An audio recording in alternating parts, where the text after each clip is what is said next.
আসসালামু আলাইকুম। কেমন আছেন আপনারা সবাই? দুপুরের জন্য আমি এখানে ট্যাংরা মাছ ভাজি করতেছি। এখানে আমি পেঁয়াজ, তেল, কাঁচা টমাটো, ধনিয়া পাতা, জিরা গুঁড়া, হলুদ মরিচ দিয়ে একসাথে মেখে বসাই দিছি। আমাদের আগে যেরকম দাদি নানিরা সব কিছু একসাথে দিয়ে হাতে মাখায় বসাই দিত, আমি ওরকমভাবে বসাই দিচ্ছি।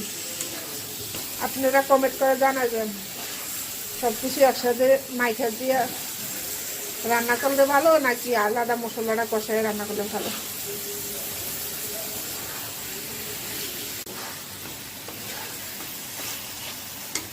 আমার মাছটা কষানো হয়ে গেছে, এখন পানি দিয়ে দিন।